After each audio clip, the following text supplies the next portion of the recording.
On Wednesdays, the Environmental Studies Department at Emory University offers free waffles. It's known as Waffle Wednesdays. Not much of a surprise there. And this weekly perk often attracts freshmen seeking a cheap breakfast while on campus. My initial foray into environmentalism was a little bit more by chance and a little bit more because I really enjoyed eating waffles at the Environmental Studies Department that they offered for free every Wednesday. Brenda Chew was one of those freshmen in 2009. Brenda was outdoorsy, and she enjoyed spending her time with people at the Environmental Studies School. But she hadn't necessarily sold herself on turning those interests into a career. You got to remember, at that time in South Georgia, not many people were talking about climate change or clean energy, nor did she have any exposure to it growing up. I did care about climate change and just the environment as a whole. But I also would say that I didn't have a ton of exposure to it because I grew up in Florida and in an immigrant, Asian household. And it was just not exposed to thinking about environmentalism and thinking about this as a career path. To be honest, after I declared an environmental studies major, my dad was like, "What are you going to do? Flip burgers for the rest of your life?" And then one Wednesday, while Brenda was eating her waffle, a bearded hippie in Teva sandals approached her. His name was Dr. Wagner. He was the director of the Environmental Studies Department at Emory, and he wanted to talk to Brenda about declaring a major. The director of the department was just like, "Brenda, let's talk about your future." And he kind of just, I'm like mid-waffle, and he kind of herded me into his office. And by the time I finished my waffle, I had signed the papers and became an environmental studies major. And here I am today. Maybe it was her love of the outdoors, or maybe it was Dr. Wagner's laid-back vibe, or perhaps the free waffles. Whatever it was, Brenda's decision to major in environmental studies changed her career.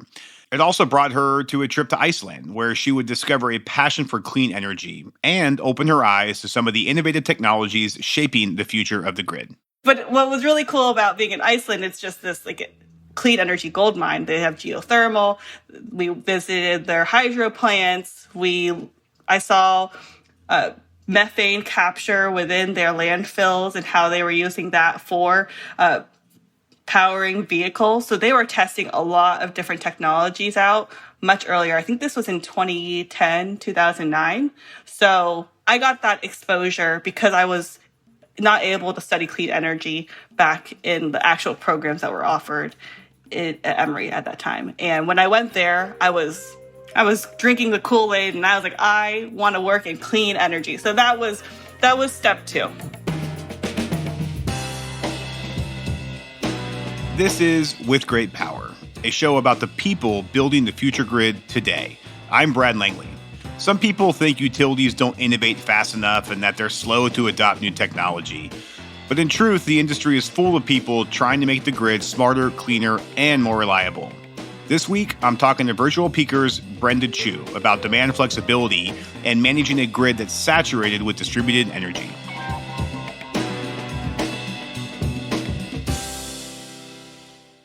Distributed energy resources, or DERs as they're commonly referred to, can be a powerful tool for managing the local grid. It's more complicated to manage than traditional electricity delivery from central power plants, but it's vital for making the grid cleaner, more dynamic, and more resilient. Brenda Chew has been researching this concept for years. Now she's helping put it into practice as a director of product management at Virtual Peaker. I think we're past the early adopting phase for thinking about DR. Now it's just a lot more approachable or available for utilities of all different shapes and sizes to be thinking about and to stand up a program. That was really specifically interesting for me because I spent so much time on the research end and talking about these different programs, but I always kind of wanted to understand how and to see it myself. Grid management is constantly evolving. That's why I wanted to speak with Brenda about her research on demand response and how it shapes her work as a technology provider. We started with her time at the Smart Electric Power Alliance. Let's dig into some of your past here. So you started writing about demand response back in 2017 when you joined the Smart Electric Power Alliance. What did you cover in the first report that you wrote?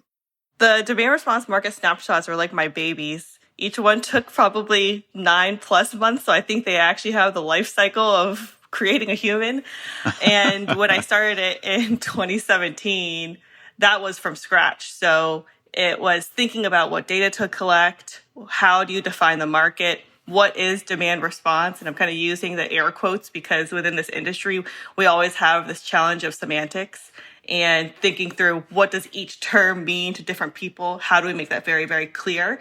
And I think in 2017, we were right along the edges of this turning point in how we talk about and think about demand response, how we think about demand flexibility. I think there is the old school traditional views of what is DR.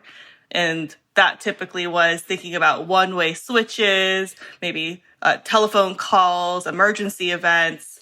And it was a lot of work to get a lot of different stakeholders that were involved with that report on the same page and to think about how we define it and what we capture in that report itself. So the focus was one objective was to create a market report for the US of the utility demand response market and to be able to see that view of who is doing what, in what regions, what types of technologies are they using, and to think about how we define it and then how we show that market.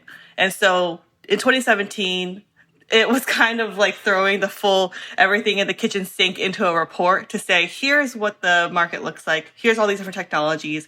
And here's the variation of how different people are looking at and approaching it. So 2017 was kind of the baseline, and then 2018, DR really started to take off. So how did the 2018 report change from the 2017 report? What was covered in 2018?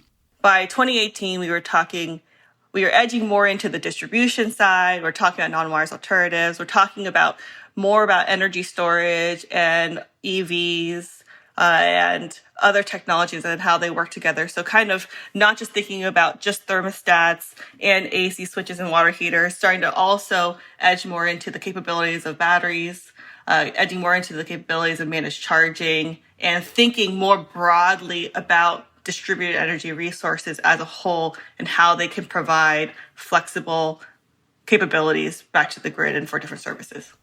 So DR is a kind of near and dear to my heart. I launched Tendrils Orchestrated Energy Project around this time, worked with OPower on behavioral load shaping, behavioral demand response. I really see the power in some of these new approaches to DR, moving kind of beyond that direct load control. I'm curious, what was the first DR project that really impressed you? I do remember one of the projects that I really enjoyed was I believe it was OPower starting to work on behavioral programs. Baltimore Gas and Electric and their gamification program, how they were working on all this different messaging and getting customers engaged. Like, I love that level of customer engagement and kind of the tying in of human psychology and how you get people to be motivated. I love my Peloton. I love the gamification. I'm always like, how can we take these features and how can we apply that to our new product too? Like they do an excellent job. I know that company has its different tech challenges, but the way that they engage with human psychology and motivate people, the way video games are starting to find ways to get people to enjoy exercise but not think about it. I don't know. I just love the way that technology and how this potential to start to engage customers with their energy usage and bills is great. And Baltimore Gas and Electric and their work there on the gamification side was kind of the early phases where I'm like, wow, yes, look at all this potential. So you mentioned BGE. Now it's not just the big IOUs. They're piloting and experimenting with demand response, but munis and co-ops are getting in on the action too. How has demand response changed since you wrote that first report in 2017? I think when writing some of these reports, even in 2018, some of the case studies that we would highlight are, look at the bring your own battery program that Green Mountain Power is doing, right? Look at how innovative and forward-thinking that is. You can give these customers these power walls or other backup storage systems. You can split the benefits between the customer and to the grid. Look at all these different ways. But now that really is more mainstream. All co-ops, munis, all these utilities, the accessibility of being able to implement that, the technological kind of how quickly we can get those technologies ramped up for utility is much, much faster. And so if in a lot of ways I think about it from a technological standpoint as it's become much more mainstream, the things that we thought were kind of further out into the future, that's really now And I think that the other thing related to it is just the market and the conditions have changed a lot since then. And when I say that, I think about the state of the system and how we look at the electric grid.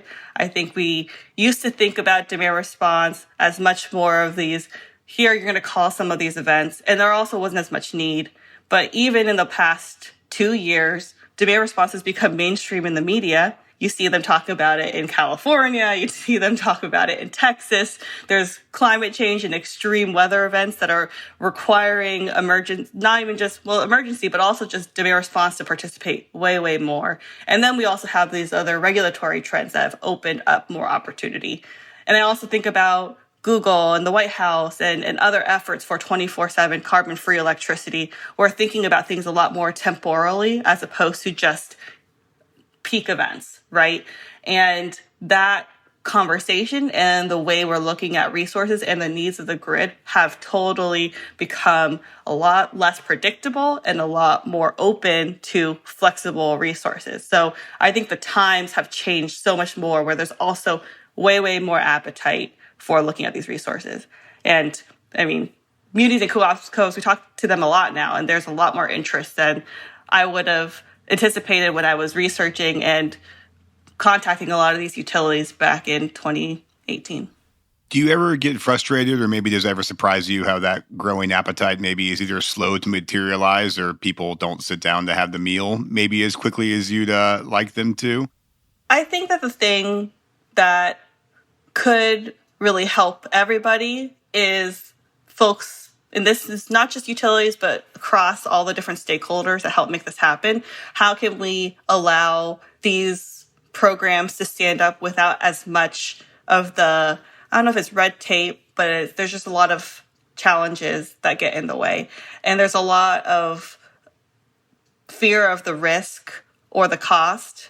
And that kind of stifles innovation and helping us to move more quickly, to be able to, one, it could be fail quickly, but it's also to be able to test out and try things. Because I think that the technology is there, but there are certainly more programmatic, maybe more organizational or more policy, regulatory constraints that make it a lot harder to quickly stand things up and just try things. Have you seen the trend towards decarbonization start to maybe accelerate some of these investments or speed things up in general? Yeah, absolutely. I think that the objectives of a utility previously was, it still is, but safe and reliable electricity was core, right? But then the number of utilities that also have decarbonization goals has grown exponentially. And that was one of the things that we were doing at SEPA as well, was tracking the carbon reduction goals and the growth of that at different utilities and how that is getting incorporated. So I think that the objectives that utilities are juggling has expanded, which also starts to shift the ways that they're approaching looking at different programs, how they engage customers, things like that. So let's dive into that piece. So why do you think demand flexibility and DERs can be the bridge between customers and the people who work on operations at a utility? Yeah, I think that this kind of goes back to thinking about some of those studies as well, right? In 2018, I think the trend back then, one of the buzzwords was non-wires alternatives, and that was kind of the early foray into thinking about how distributed energy resources can provide value to the operational planning side of at utilities. So how could the system operators, system planners, how could they potentially look at DERs more as a resource? And non-wires was kind of the early stage. But I do think that non-wires alternatives, there have been a lot of challenges and learnings from that too, right? There's long lead times. I think it could be from 12 to 60 months. And usually it has these really extensive suitability criteria. And then it goes back to benefit cost analysis. And you need to make sure you're kind of looking at it within a vacuum to say, okay, here's the problem along the grid. Now let's look at different types of technologies or programs that could be set up to respond to it. Now, okay, you're approved. You can set that up now. Go recruit, set it up, and then we'll make it happen. And that is a really kind of winded approach to it.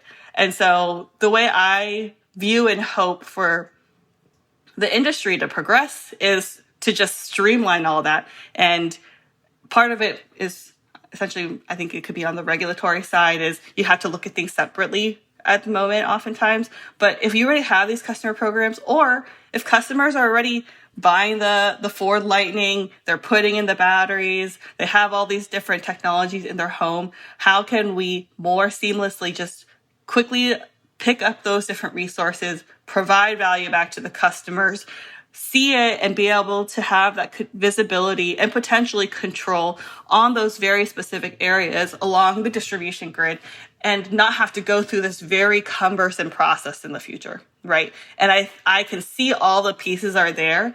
Also, from a technological standpoint, I can see what aspects need to be integrated or further built out to just make it really quick. But I do think that we're close to being able to allow that to happen, this really advanced way of managing and having the locational, the temporal aspects, and being able to bridge that with the operational side. And that's the way I can see it all kind of coming together and more seamlessly than before. But we still have some work to do. This idea that behind the meter resources are an opportunity to manage grid constraints as well. Is that specifically for the distribution grid, or do you see this opportunity within transmission as well? Well, folks do it on the transmission side as well. I think, was it Bonneville Power Administration was looking at it for transmission constraints. So I think it could. It just depends on where and jurisdictionally what's going on. I think distribution-wise, that has some more immediate term ways to be able to help. And I think about the trends of transportation electrification.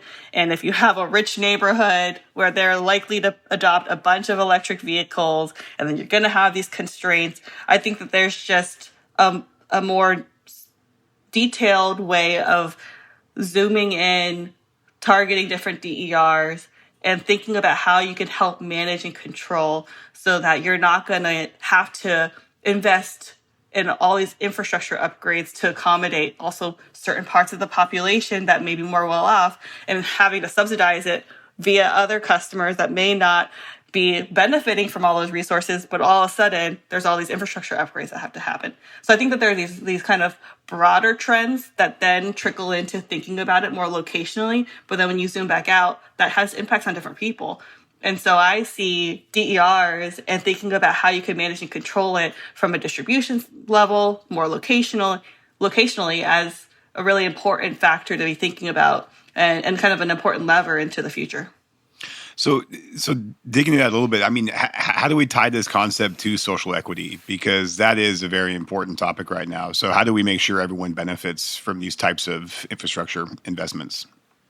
I think that is one of the big pieces that I've been thinking about is, there is a win-win-win aspect when you can leverage DERs in the areas where there are more of those constraints on the locational side. Because if you can reduce the costs for upgrading in those areas, you're also not socializing those costs more broadly.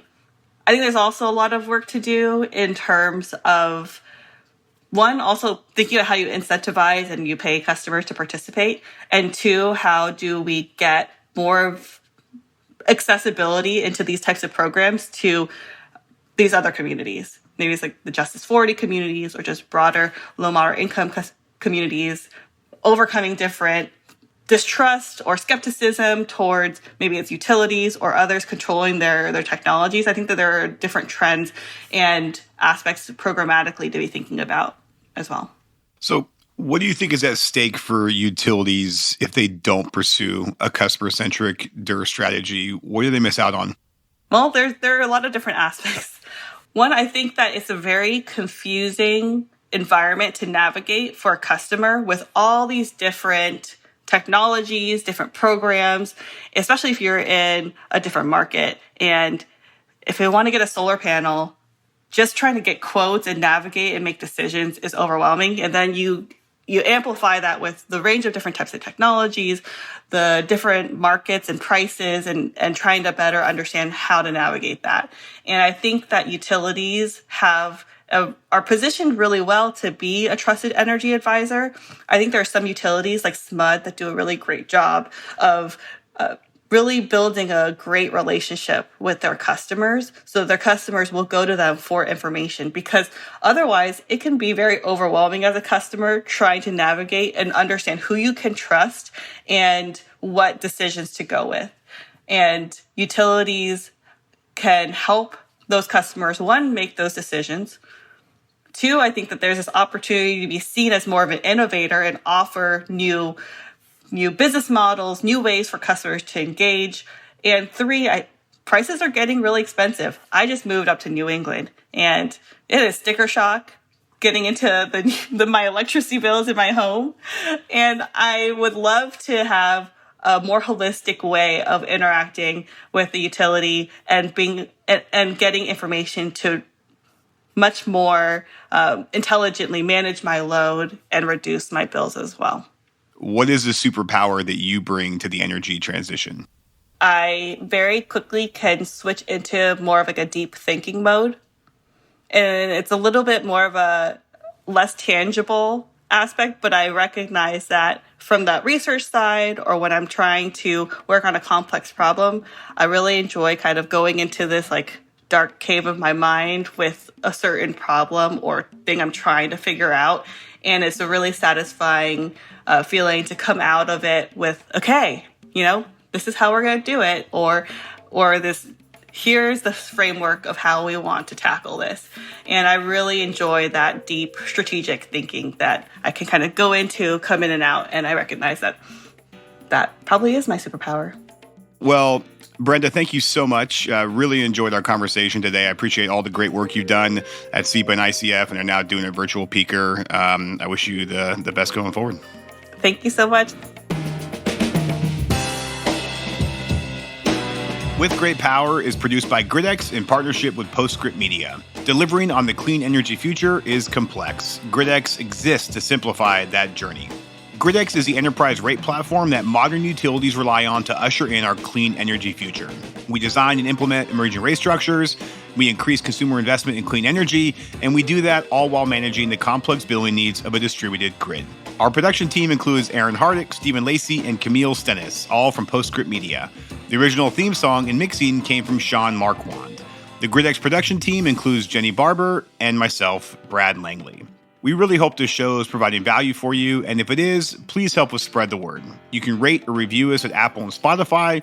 You can also share a link with a friend, colleague, or the energy nerd in your life. Thanks for listening. I'm Brad Langley.